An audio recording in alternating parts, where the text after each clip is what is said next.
हज़रत सैयद पीर मक़सूद अली शाह रोड़ी वारो जिते असां बीठा आहियूं। ऐं हीउ जेको आहे पीर उहो वॾी पहाड़ी ते आहे ऐं सहकी पिया आहियूं।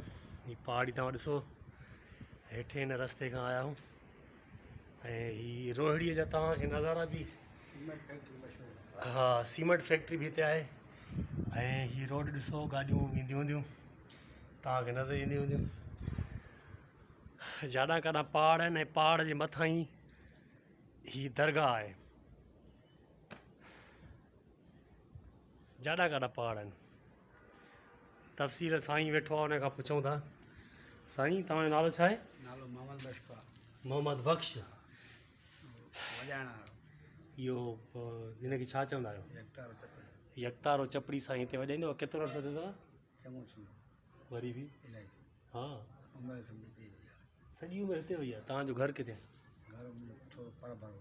हिते सॼो ॾींहुं हूंदा आहियो, माना ख़िदमत गुज़ार आहियो तुंहिंजा, सफ़ाई सुथराई नौकर।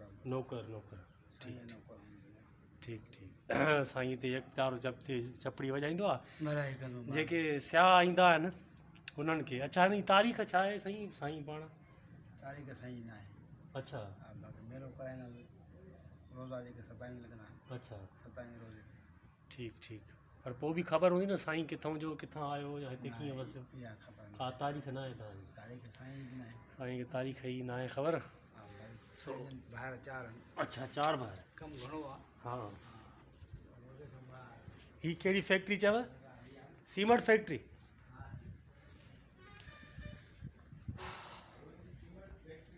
ठीकु। ही रोहिड़ीअ जा नज़ारा तव्हांजे साम्हूं आहे। जेकी हीअ फैक्ट्री आहे, इहा सीमेंट फैक्ट्री आहे रोहिड़ीअ ते।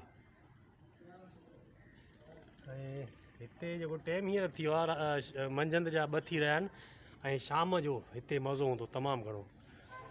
रोशनी हूंदी, लाइटियूं, जीअं गड्डी भिट आहे मिठी में, हिते बि उहे ई नज़ारा हूंदा आहिनि।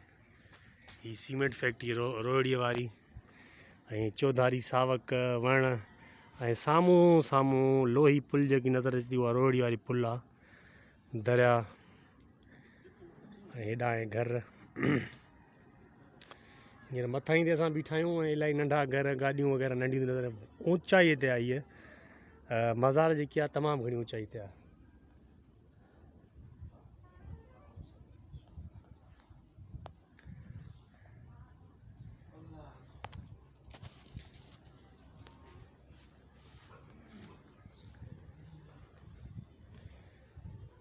अंदरि हलूं था, तव्हांखे दीदार वठायूं था साईं जा।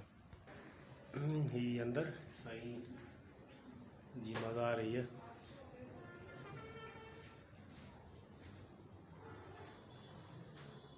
चौधारी कमु थियल आहे।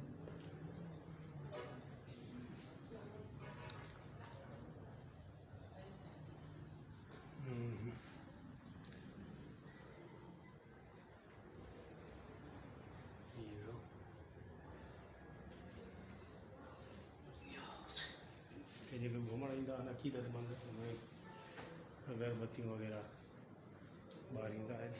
ॿियो बि रस्तो आहे, ॾिसूं वॾे छा आहे तव्हांखे ॾेखारिजे।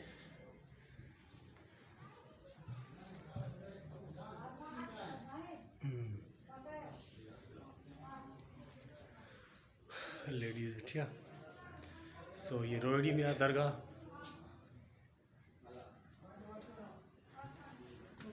निकिरूं था ॿाहिरि थोरो साहिब वटि।